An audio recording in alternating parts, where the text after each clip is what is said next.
Die Grenzwacht hielt im Osten dem Feinde lange stand. Heut kehrt ihr letzter Posten zurück ins Vaterland. And presumably your naval intelligence experience provided some useful source material for your later books. Yes, it taught one what one could say in writing thrillers and what one couldn't say, and of course it taught you really how the intelligence machine does work. I can't say that, of course, I tell that exactly in my books, because they're fiction and the whole thing is much larger than life. Mm-hmm. In this video, ugly architecture, economic schemes affecting America in particular, Hollywood, comedians, the hostess on The View, British fiction books, and the music producer who was inducted into the Rock and Roll Hall of Fame for his role in popularizing reggae music. And the question I ask myself here is, can we tie all of these elements together? I think you're going to be surprised within this video. It's not exactly a movie review. I'm not going to really repeat the plot. I assume you pretty much know the typical James Bond plot. Even if you haven't seen Goldfinger, you can kind of figure it out easily enough. But a lot of you will even know the plot of Goldfinger. I'm instead here to show you a little bit behind the scenes, talk about some behind the scenes, and connect a lot of what happens in Goldfinger, the movie, to real life, the real elements which inspired the movie and the book in the first place, and also let's look at how this sort of narrative impacts the real life. Art becomes reality to such a great degree. So recently enough, people were watching for the new James Bond movies and realizing that they had fallen to wokeism. At least that's the term that they applied. Something was blatantly wrong. Something was uncomfortable. Something was fitting in with the newest trend, which has really been embraced by a wealthy elite, by the regime itself. Now, all this said, though, these are the wrong terms to use, and we should better identify what is happening currently, and this could also tell us something pretty interesting about the past of James Bond. Well, currently, what became very obvious to people is that you had characters who were historically and iconically British, native British, white British, and these exact characters were being white erased. They were being replaced by characters of a very different descent. So the iconic Miss Moneypenny of the James Bond series had previously become black, just because. And the same just because had been applied to this idea that now we're going to have a black woman be the new 007 agent, the new agent for England, to be the one then that does the espionage for England, that puts her life on the line for English interests. And while that's not exactly what espionage has historically done in different countries, in the James Bond universe, we always get this distinct idea that the spies are, no matter what their actions, really acting for the well-being of the people. So now, the well-being of the British people will be represented by people of African descent.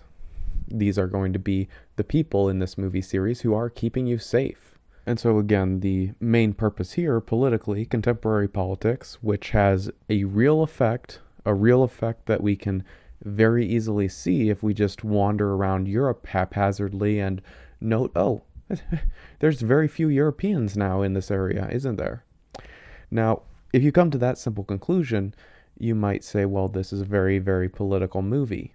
And it's not just about the modern wokeism, incorrectly labeled, because that's the label that these people have given themselves to indicate that they are now awake, that they are aware, and you are not aware, that they have this simple of understanding, as if their eyes were open, as if their eyes were open and they were fully conscious, and you are not if you call them woke.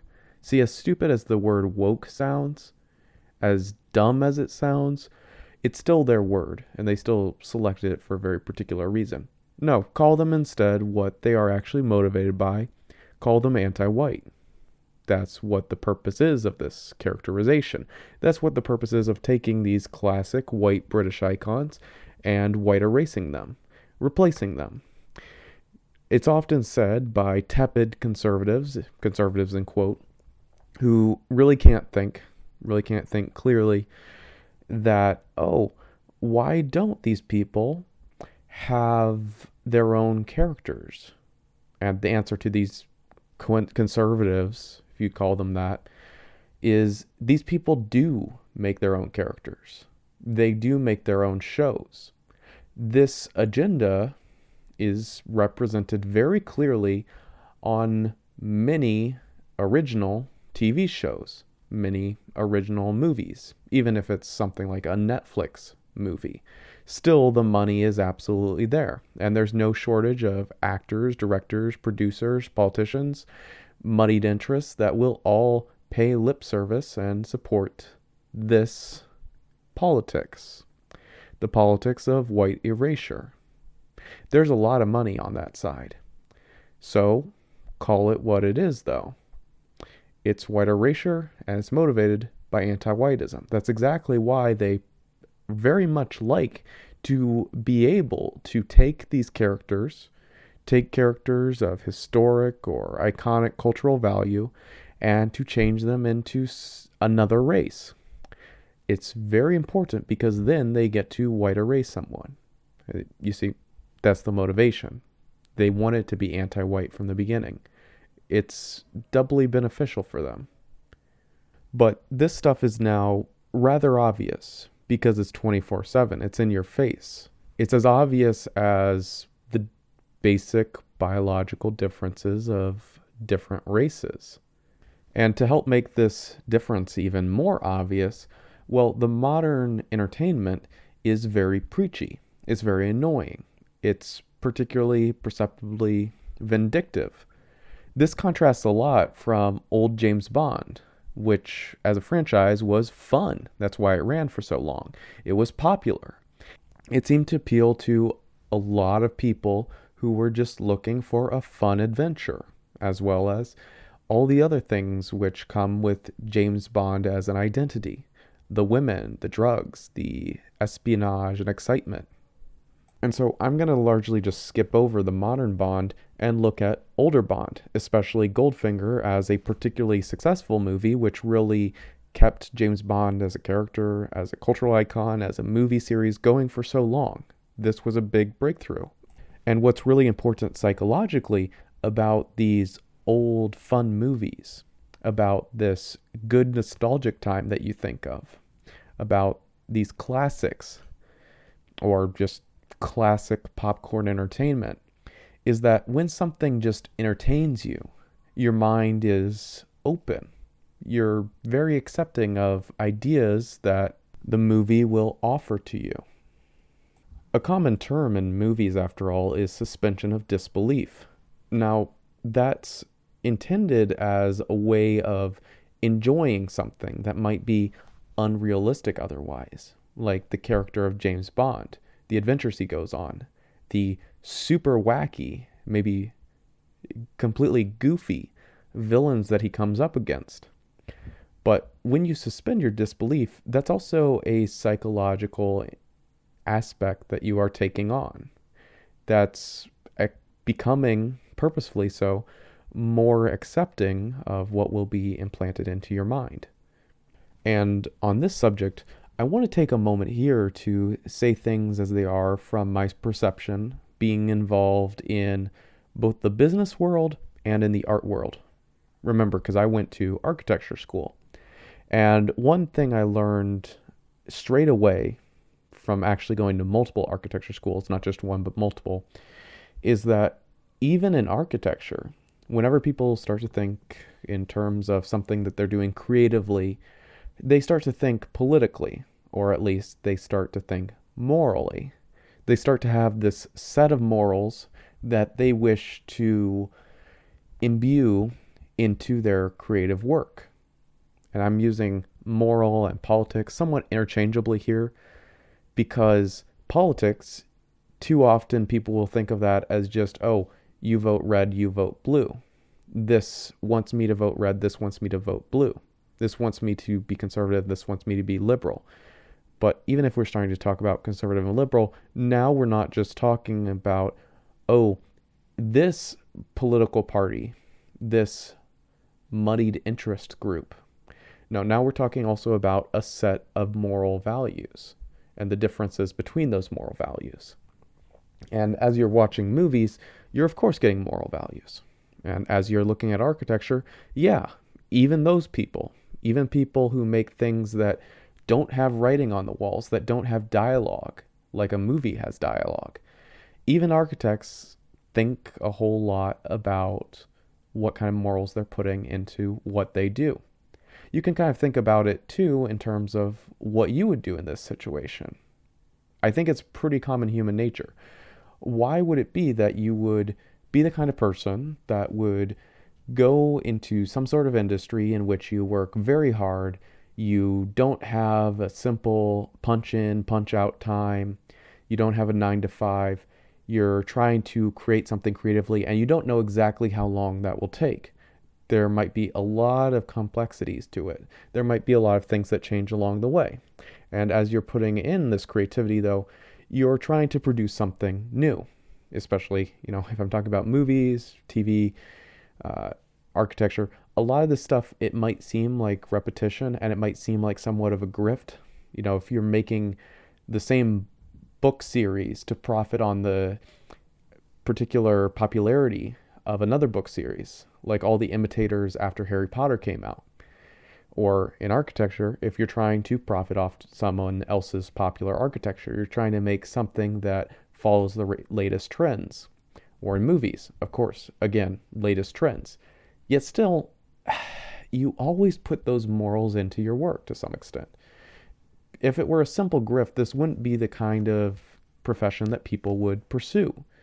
Creativity, like I'm saying here, it's a demanding thing to do, and it's not a clear thing to do. And the kind of personality that is attracted to this in the first place, of course, has something to say. They have something to say, even if it's a minor thing, even if it's something very simple, even if it's something that everyone already knows, or it's something that everyone already thinks that they know, and these people working in these professions will repeat it. And especially if you're making a movie, if you're telling a story, how could you not impart some sort of moral? What kind of movie wouldn't have some sort of moral? Can you really name one? Can you name one that doesn't teach you something? It might be teaching you the same thing that all the rest teach you, but if a movie does that, then the people behind it are willing to be conformist with that moral messaging. They're willing to say it again.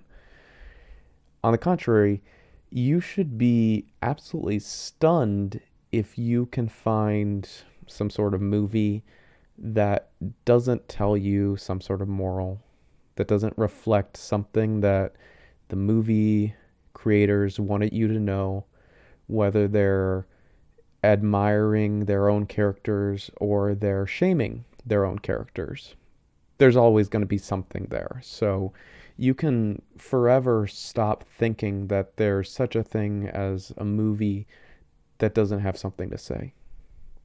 Even architecture, they seriously do think in this way. They really do.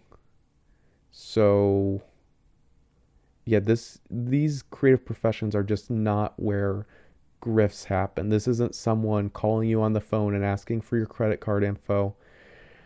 This might be something where people are grifting in the sense that they're trying to just make something popular and make money off of it, but they'll also say something.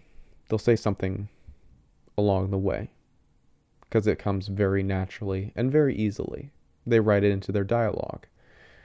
And so, of course, the exact same was true of James Bond way back when, even before Goldfinger, the movie, came out. Goldfinger, the book, was deeply political. Ian Fleming, the author, was deeply political. He actually reflected a lot of what the character of James Bond is. You see, Ian Fleming, he died of alcoholism. I mean, that kind of sounds familiar, right? That's related to the James Bond character. Also, Ian Fleming worked for British intelligence, in a sense, during World War II. Actually, he worked directly, and he knew a good number of British spies during World War II. He was actually born into a politically connected family, with his father already being a politician and his grandfather being involved in banking. And so Ian Fleming was raised in a well-to-do household and was always involved in politics from a very early age. Ian Fleming was also involved in BDSM. This kind of relates to the whole slapping women thing about, that whole problematic list that BuzzFeed, Ranker, or these kind of sites like to put together and point to James Bond and say, oh, he's such a bad man to women. You see, Ian Fleming, he probably had some of the same interests. He also notoriously slept around. He cheated on his own wife. He cheated with the wives of other married men. Multiple times these sort of situations came up in his life, and in the end he ended up very depressed. So, you have a similar sexual lifestyle to James Bond, but at the same time, you end up with a completely different situation where Ian Fleming died completely depressed in a horrible marriage, and he died of alcoholism. So none of the bad stuff happened to James Bond, the character, but a lot of the interests are shared. Also worth mentioning, Ian Fleming had very expensive tastes. Actually, that was one of the reasons that he started writing, presumably because he needed to make money. So you can say a little bit of a grift there, but at the same time, he never was quiet about his politics. And he actually did probably think very deeply about the politics of James Bond. Anyways, more on Ian Fleming, the man. I think I should mention here, for multiple reasons, that one of the women that he cheated with was named Blanche Blackwell. And she is the Sephardi Jewish woman who is actually the mother of Chris Blackwell, who so significantly founded Island Records, which is the record company that hosts U2. You know that band, and you know what they support. And also he was inducted into the Rock and Roll Hall of Fame for, like I mentioned before, his promotion of reggae music to the masses. And so this demonstrates a couple things. It demonstrates that Ian Fleming was, again, well-connected ultimately. In actuality, the women that he cheated with tended to be women in elite circles. And also, for later reference, remember, this is a very obviously Jewish woman. So we will get to accusations that Ian Fleming was anti-Semitic. Ooh, scary. But already you're kind of thinking, he seems, if anything, very philo-Semitic when he's in the sack. And oh, there's my notes already tipping my hand. So the next part is going to be about more Goldfinger, the book, and the movie, the differences between them, and the inspiration, again, paralleling Ian Fleming's life. But one more note that I need to slip in here quickly, the connection between Ian Fleming and the CIA. So actually, Ian Fleming did get the opportunity to work with the American government directly, and he helped in writing some of the initial standards, which really informed the modern CIA. Yeah, really. So this means that the idea of James Bond and the mind behind the idea of James Bond in particular, Ian Fleming, preceded and informed the modern CIA. So that's pretty clearly how it is that fiction can influence real-life politics. James Bond is exactly that case, actually. I think that's why it could be very important to look back at movies like Goldfinger and the big impact that they have, and the book too. Where are the differences again? Well, let's start a little bit more with Goldfinger and the parallel of the person. Goldfinger actually was a person. Here comes the architecture connection. Goldfinger was an architect who made very ugly buildings. Ian Fleming hated ugly buildings. In fact, these were ugly buildings that were in part built very close to Ian Fleming's childhood home. He hated those and he campaigned against that. He did not want Mr. Goldfinger to be building in his area, and he hated everything he saw of Goldfinger. In fact, he probably did get a chance to meet the real Mr. Goldfinger in life, probably on a golf course from what we understand, and again, because they're both connected people. And so you can imagine that this is a pretty serious hate of someone who did very ugly, brutalist, modernist architecture. And Ian Fleming thought about that for many years, held on to that grudge for many, many years, and decided to create a whole character named after this architect, Erno Goldfinger. And in fact, when Mr. Goldfinger tried to confront him on that, tried to get the character's name changed, Ian Fleming came back and threatened to change the name of the character to Gold Prick. So I know what you're thinking here. You're thinking, I did not know that Austin Powers' Goldmember was in some ways more accurate to the original Goldfinger book than the movie is. And if you say that, you don't know how right you are yet. I think this kind of clip also helps. There are only two things I can't stand in this world. People who are intolerant of other people's cultures, and the Dutch. What?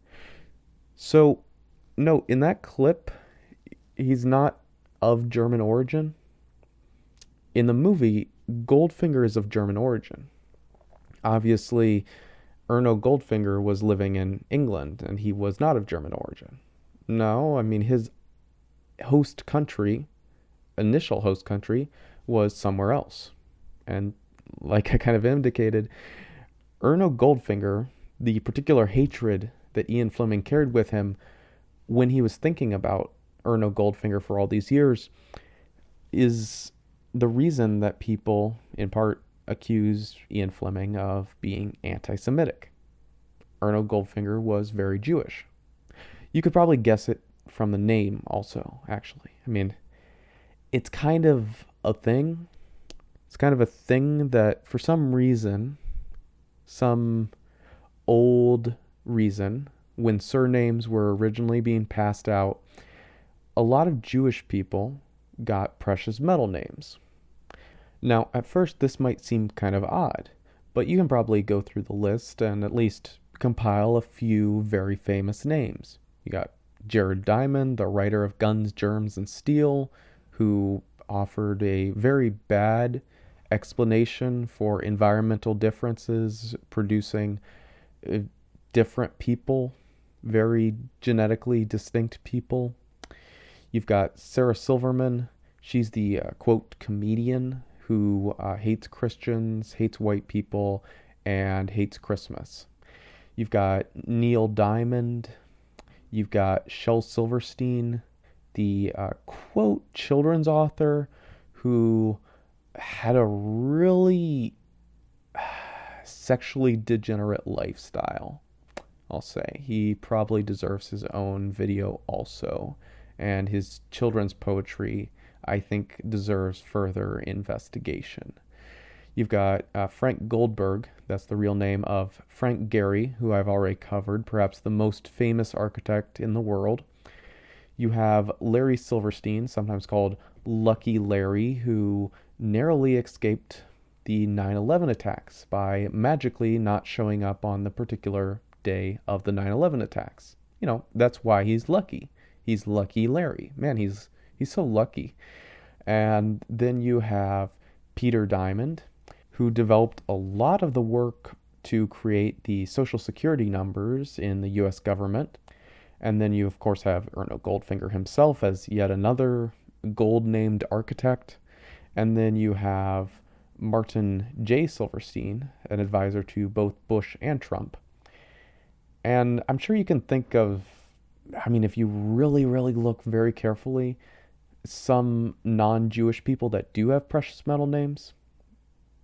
You know, because the whole point of bringing this up in the first place, why it's weird, is because surnames are rather old. These kind of surnames are rather old.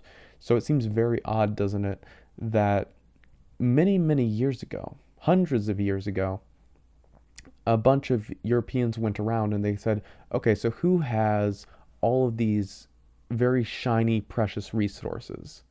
And they kept giving these names to Jewish people. It seems odd then that if Europeans were so rich by comparison to Jewish people, and they were oppressing Jewish people and stopping Jewish people from being rich, that a lot of modern day Jewish people have these precious metal names, and Europeans largely do not have such precious metal names. Seems odd, doesn't it? But let's give you one example just so that you can start your list to prove me wrong, if you really want to. We have Whoopi Goldberg. Aha, there we go, there's the connection. So Whoopi Goldberg is not Jewish. She even took a genetic test to prove it. And to her great disappointment, she is not at all Jewish. She is faking it, actually. Actually, that was the intention. Whoopi Goldberg is not her real name. It's not her real first name. It's not her real last name. The intention of having the name Goldberg as her last name, as her surname, was actually to explicitly pretend to be Jewish for the sake of fame.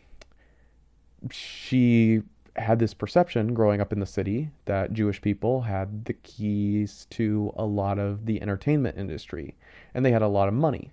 So the idea of having the name Goldberg is, oh, there we go. I have a good Jewish name. I will be Jewish, and there they will give me money. And she got money, and that's how it worked in her case. Also worth mentioning, I mentioned the name Whoopi is not her first name. That's actually based on her nickname. The name comes from a whoopee cushion. A whoopee cushion. That's right. And so she was nicknamed for being particularly flatulent when going to the bathroom. Whoopi Cushion Goldberg. The flatulent woman on The View who hates white people and pretends to be Jewish. But, you know, that's me being nice. I'm helping you with your list to prove me wrong that, no, Jewish people don't have all the precious metal names. Sometimes it's people pretending to be Jewish. Anyways, Erno Goldfinger was most certainly not pretending. He actually was Jewish, and again, that's why you have some of these radical papers looking at Ian Fleming and calling him anti-Semitic. And they also mention that he's a, quote, notorious right-winger. And they mean by that he was involved in politics and he was very vocal about his hatred of communism. Well, there you go. He's very much a right-winger. And they also often mean that he might have made a whole bunch of racial statements, used a bunch of racial names within his books.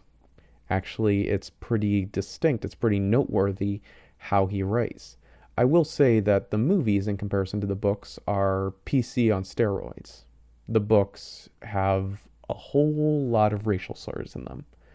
And they do refer very explicitly to the ethnicities or even mixed race aspects of particular people within the books.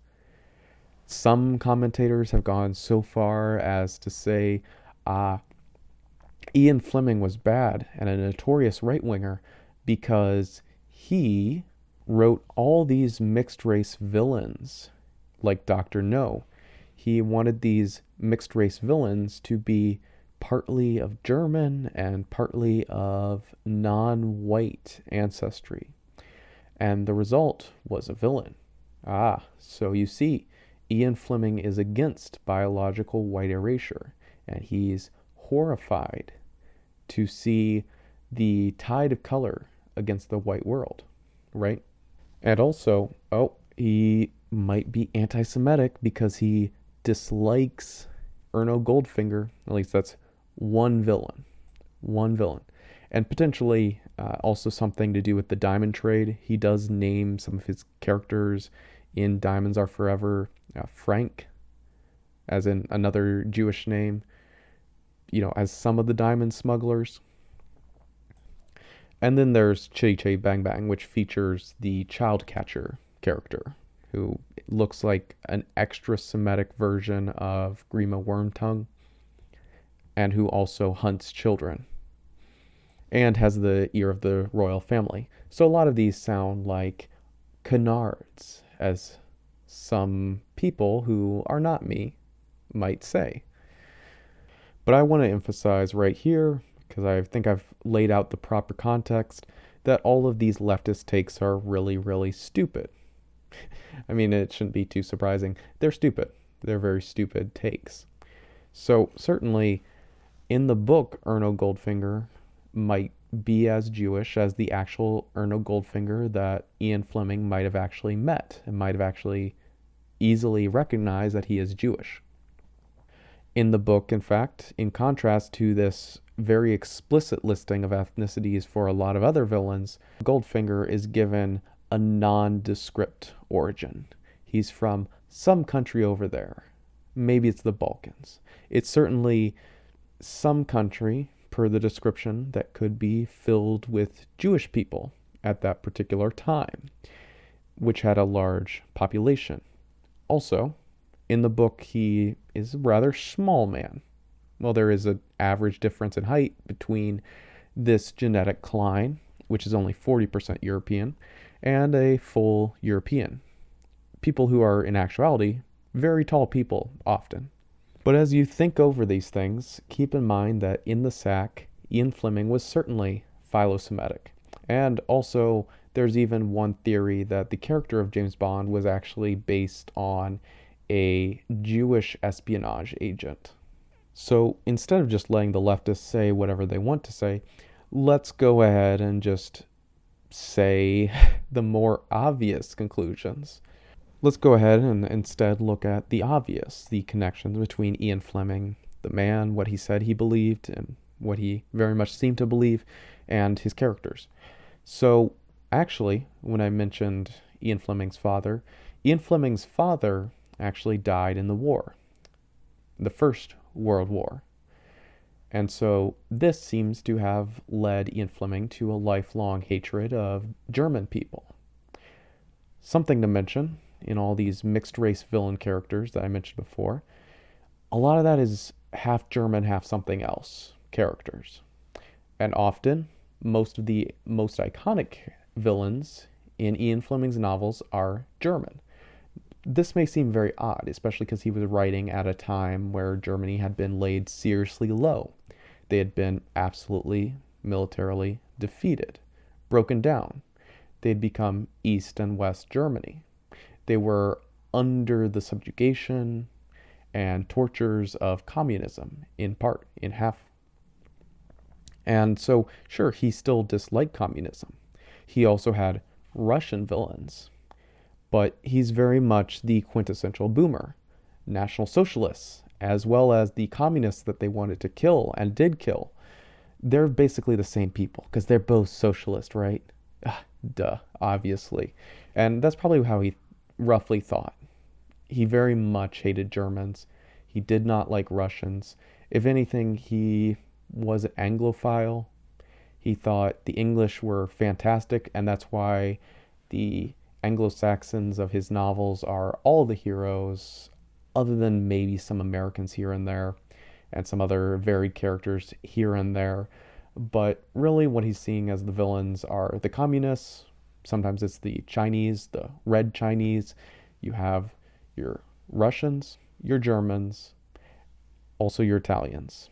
Like the head of Thunderball, Italian. Mafia members are sprinkled in there for good measure. And in the books, Blofeld is very much also a German. So all of these considered together, it kind of can make historical sense to say, oh, the Russians are the spies that we're going up against, but it really doesn't make sense at that time to have German villains unless you realize that, yeah, Ian Fleming did have a deep connection to Germany in his fighting of Germany, including his loss of a father to presumably German bombardment. And so when you see all of these villains in the James Bond series, sure, they look silly. They do silly, outrageous sci-fi things. They enact incredible plans that are over the top. They're an adventure, they're entertainment. But at the same time, I've told you that in his original books, Ian Fleming cared deeply about the ethnic extraction of these people, and it's 100% clear that he has massively overrepresented these particular groups of people as his villains constantly, and for extremely obvious reasons. You know, he's being explicit about ethnicity because these are the villains in his story. Actually, you can go back to Chitty Chitty Bang Bang. We have the same German actor as in the Goldfinger movie, which in this case, Ian Fleming is actually writing on the movie Chitty Chitty Bang Bang, and he is employing this same German actor to play a villain again. In this case, a childish man alongside his wife, who is also portrayed as being extremely, extremely German, and she is a woman who hates children and doesn't want children.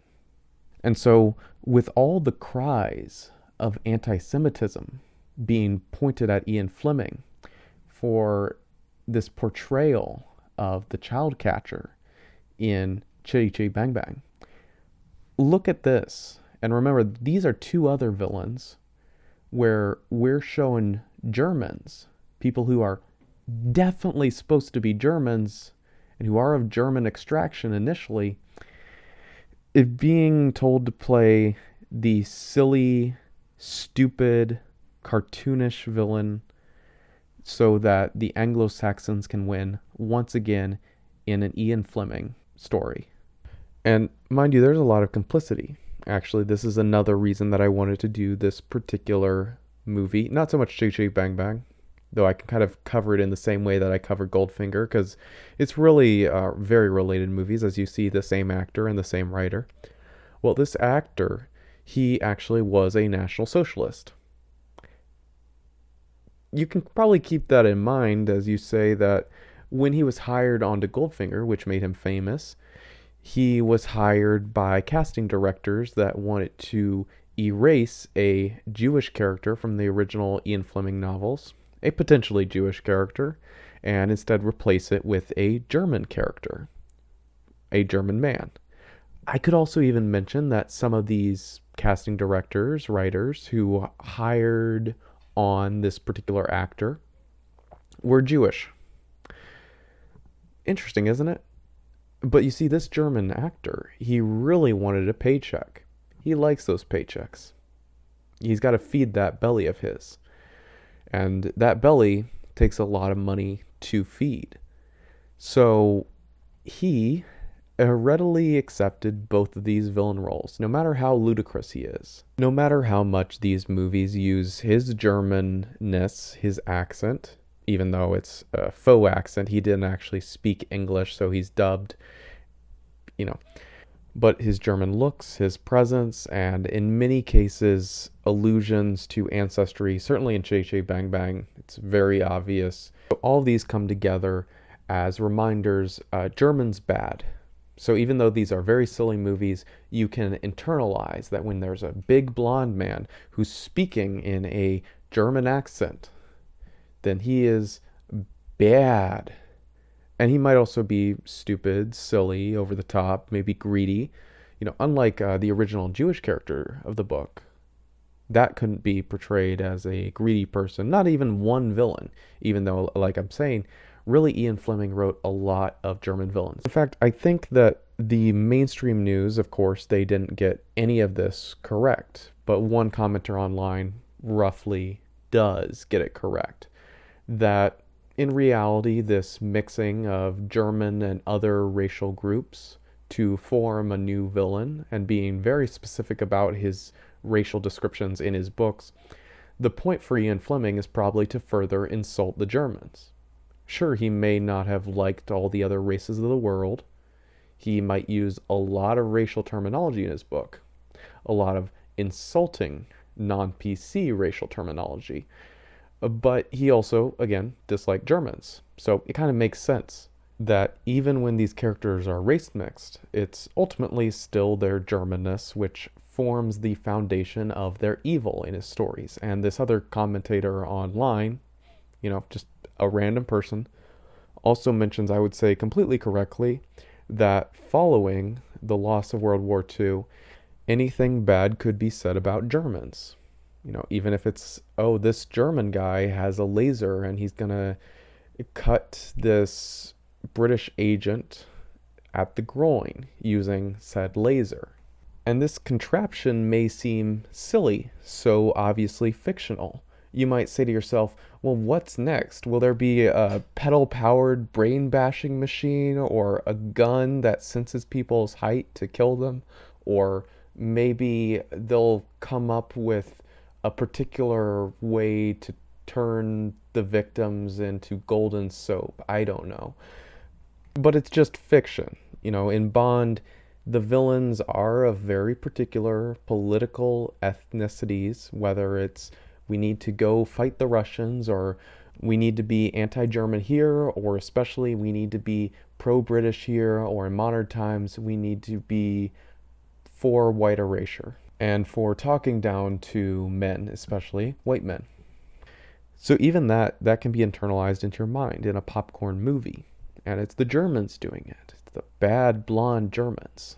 And in a lot of ways, all of these propaganda pushes within Hollywood, this consistency of German villain again and again and again and again and again and again and again and again, really fits exactly what the UK director of black propaganda said. This exact quote about just continually propagandizing against the Germans until they accepted that they were basically bad people and would help to destroy themselves. Mission successful. Mission very, very successful, don't you think? And let me kind of start to wrap up this concept, really point out how correct I am in all these regards by pointing to another very noticeable change between the book and the movies. I'm going to summarize two of the most key plot points which were really changed, and how they were changed deliberately according to the altered ethnicities, the deliberately altered ethnicities from book to movie. So, in the book, Goldfinger, I've mentioned his ethnicity enough, he only kills one of his potential subordinates, one of the other villains. It's a German villain again, but in this case it's a villain who obviously is not villainous enough for Goldfinger. So in the book, Goldfinger only kills this one German villain named Helmut, and in the movies it's instead a lot of Italian mafia members. Now remember, Italians, fascists, bad. Italian mafia, bad. And we're just really not going to make movies on the gangs of other races, because those are non-white gangs. And so, obviously enough, these Italian mafia members made their way into a James Bond movie. Oddly enough. And what happens to them now that they have come into this movie? Well, this new German version of Goldfinger, which the movie writers and producer decided to have instead of the original caricature, well, they get gassed to death. Yeah, I could even mention here that genetically speaking, Italians are particularly similar to Jewish people. So that's why you have a little bit more similarity in the face. It's because a very long period of history involved those two groups in particular living together, and that's probably where most of the European admixture came into a lot of Jewish people. They're more Italian/Jewish. Again, they're a Klein. They're on average only 40% European. They certainly past and look very European, but in reality, their internal organs, including their brain, which is particularly distinct, yeah, they are not that European. But if you create a little movie scene, even though the movie's very fictionalized, having this German gassing to death these men who look a little bit more Jewish than, well, let's say other Germans, it kind of evokes a very particular narrative now, doesn't it? But this change, though, also goes with another key plot point, which of course had a very different spin within the original book. So in the original book, of course, the whole point of this, what happened ultimately, is that you had this probably Jewish man, based on a real-life Jewish man, who kills a German who wasn't willing to go along with his plan in order to ultimately destroy the U.S. economy by stealing the gold. And in the movie, this character magically transforms into a German man who gasses to death Italian men in order to destroy the U.S. economy. So here's another casting choice, plot point, and bit of clothing design, which I think is also important in supporting my case, because when you think about it, it becomes very blatant. So this is a picture of the group of women which Goldfinger is asking to gas the American military before they get into Fort Knox. And they're entrusted with this important task because I suppose they're more trusted than the many East Asians which Goldfinger has under his control. These exclusively blonde women. That's, I guess, what he wants. So it's kind of obvious, isn't it? I mean, they're all blonde, we could say Aryan-looking women. And what's that on their uniforms that Goldfinger has made for this group? It's a circle sun symbol, kind of a sun wheel, some could say. That's odd. That's odd that Goldfinger has come up with this particular design, or we could say that the clothing designer has come up with this design and added it into the movie for no particular reason. I mean, after all, their mission, it's just to do the one thing, to gas the Americans. So you shouldn't really be surprised that this sunwheel symbol, it seems to be roughly based off of a lot of ancient European symbolism. There's probably most famously the black sun. That's a full symbol, but that's been more popularized more recently. This seems to be an even older one which is roughly based off of a lot of ancient European traditions and artwork. And so that's what he's put onto this particular crew of exclusively blonde women. Quite a casting choice. It's a clear identification of their Europeanness and their villainy. They're also dressed in mostly just black, which is reminiscent of several things. One being that black in movies is the universal villain color. And also, I would say that the high collar, the black shirt, it's certainly reminiscent of the outfits that Oswald Mosley had his supporters wearing, the uniforms, the black shirts. And so, especially with that huge golden badge added in, we can certainly look at all of this image together and say, yeah, it's pretty obviously all selected in this image. It's pretty obviously all Germans are villains again. It's a repetition of that. But there is certainly a plot point coming up here, which people familiar with the movie would already know, that these women are not going to follow through with the intentions of Goldfinger, the golden supremacist that we have in this movie. Instead, these women, being the strong, empowered women that they are, the strong female pilots that we have in this movie, because, you know, women are known for their piloting skills, obviously, and they're renowned for their military prowess. Anyways, these strong, empowered women are going to rebel in some way against Goldfinger because the Englishman, the black-haired Englishman, is better than the gold man. He's far better. And so they're instead going to fake the gassing and assist the Americans here. So this serves as 3 different leftist reminders now, doesn't it? It reasserts that women are military by nature, like they just naturally will go into war in the same way that men will. And in fact, they're superior here. That's why Goldfinger wants them as his pilots. It's a reminder that a lot of blonde women together, that's bad. And then it's a reminder, too, that these women, even though they are born of the bad people, can be better if they come over to the less supremacist side, if they come over to the side of American globalism in this particular case. Though, of course, within the movie, Goldfinger's plan doesn't have particular far-reaching impacts. It's more just economy.